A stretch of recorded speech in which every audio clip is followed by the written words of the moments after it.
dear brothers and sisters in Christ, good morning. It is good for me, for us to be gathered here to celebrate and thank and give thanks to God for the 40th anniversary of my priesthood. I really feel humbled and honored by your presence, which is a clear sign of your solidarity with me in my priesthood ministry. Thank you very much for being here. It is conventional that the readings of today's liturgy are centered on vocation. We are all called to vocation, some to married life, some to consecrated life like the sisters, and some to priestly life. We are all called and our calling, these are three ways of calling, which involves the attitude of sacrifice, our comfort, worldly security, and putting family obligations aside to honor our obligation to God. However, God does not violate our freedom. He leads us to choose freely. In my calling to religious missionary and Christian life, I sometimes experience the sacrifices. I felt the calling, God calling me to priestly life when I was another boy. What impressed me most was the celebration of the Easter tribute, that is Holy Thursday, Holy Friday, Good Friday, and Holy Saturday. And when I saw the priest that was celebrating the Mass and the message behind the whole liturgy of those days captured my heart, and I wanted to be a priest. I desired. And I expressed this desire to my parents, and my parents supported me. So one day in my parish, the pastor announced, those who want to enroll themselves to go to the seminary, let them come to my office. I did it so when I was 14 years old. I enrolled myself. And then after standard 7, that's grade 7, my pastor recommended me along with other 3 young men or companions, boys, who are also priests now, to join the Congregation of the Apostles of Jesus, which is in Morocco, Uganda. It's Uganda. And so, when the date of my journey arrived reached, I faced 2 challenges. The first one, the seminary is very far. If you're not in another country, I could cross Kenya and then Uganda. Secondly, just 1 week before, after my departure, it was the wedding. I left a Saturday, and the following Saturday was the wedding of my older sister. And I wanted to attend that wedding before I go. But I had to sacrifice because, first of all, I could not go out. I could not go alone because of such a distance. And then I would be late.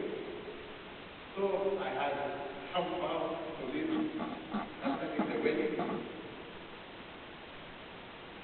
At that time, I did not know the difference between being a diocesan priest, a scholar Joe, and being a religious missionary priest. What I wanted to be a priest like a priest I told my parish celebrate the Mass. That's what I did. So I did not know the difference. It is only during my training in the seminary I came to realize the differences. And then I decided and applied to join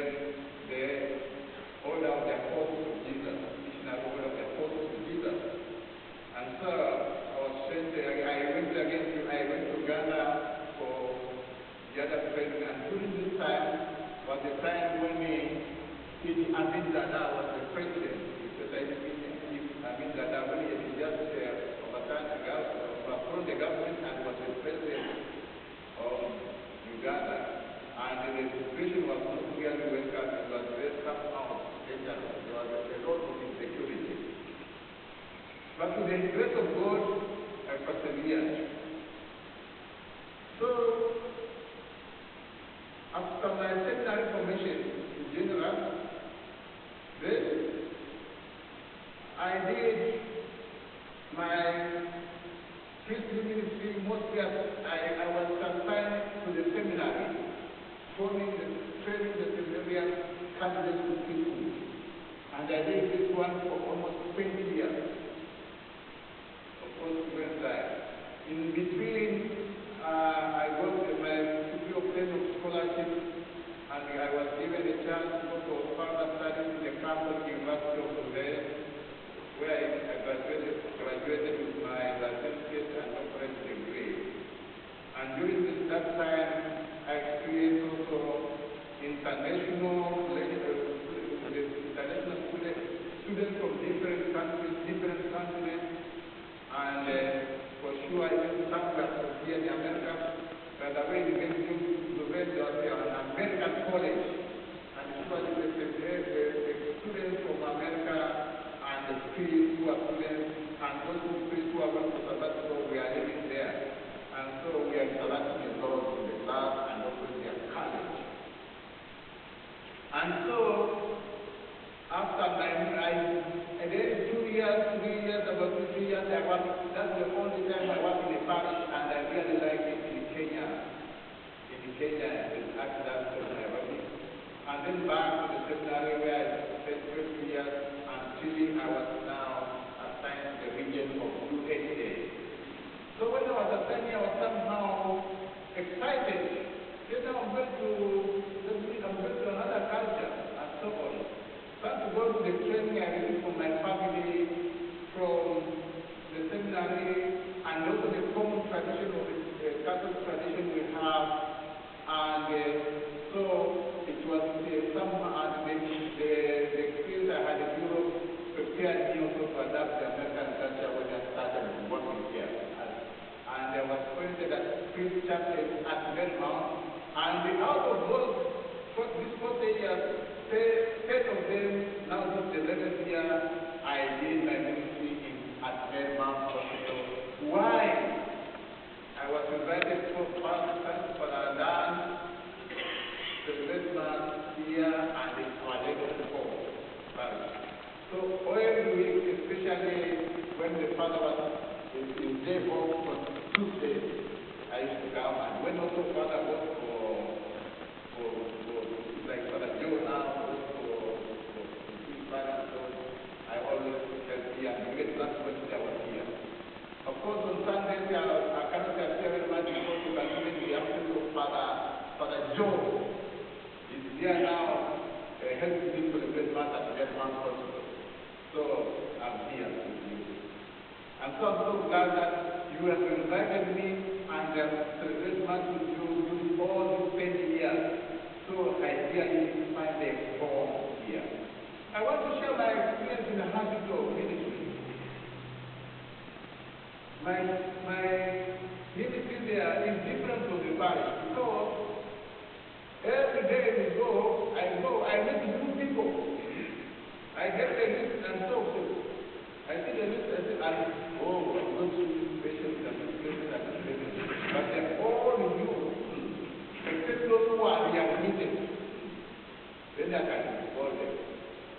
But what is most important, when I reach them, some were asking me, Father, and also some of them, Father, when did you come here? Why did you come here? Yes, I come from Africa. I'm here as a missionary. I'm here because I'm a missionary. And he wanted to confess and say, Father, let me confess. It is my first time to see a black happen to me. And I told him, very good, very good. But you see, because of the universality of the Catholic Church, then we come together. And then what we here experience, I learned a lot from the patients. And some of them, of course, were from this parish and our level of a good number. And how they express their faith when they are sick, as well as also their family members and my caregivers, and the caregivers, my fellow caregivers. Really, you could see how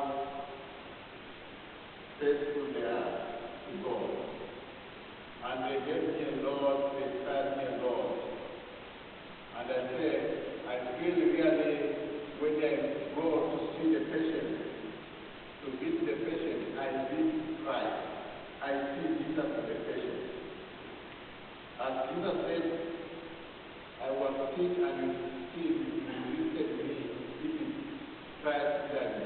And also, I feel that surely my visit there is not me who go there, because I provide also pastoral care and also sacramental support. I am only an instrument of God. And so I thank God for that. And for sure, I believe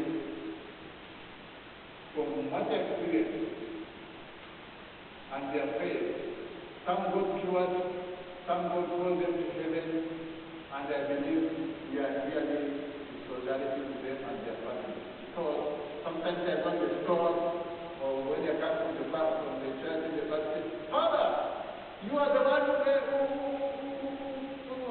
anointed my father, or my mother, or my wife. And the other one, and so on. And then the other one, you are the one who gave us right, and the father, and when my father died, and so forth and so forth. So sometimes you find I forgot the time because this 2011 up to now, I don't remember all, but for them they remember. So I thank God for that. And when we report about our own vocation, as I said, we are all called. We must not forget when Jesus said, the Son of Man has no place to lay his head, but I quote what he also said.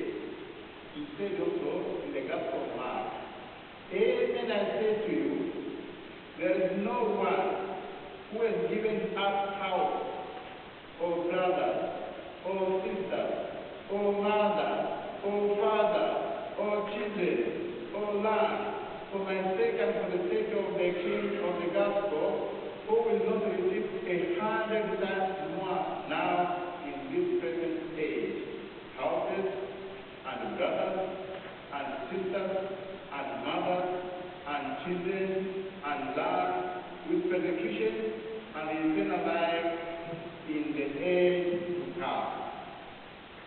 This is the message of Christ for us.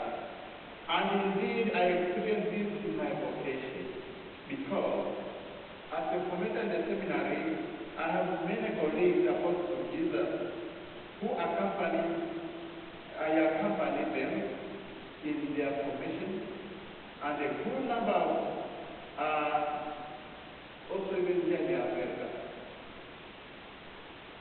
I have many brothers and sisters in Christ where I did my ministry as a priest, where I also find the call.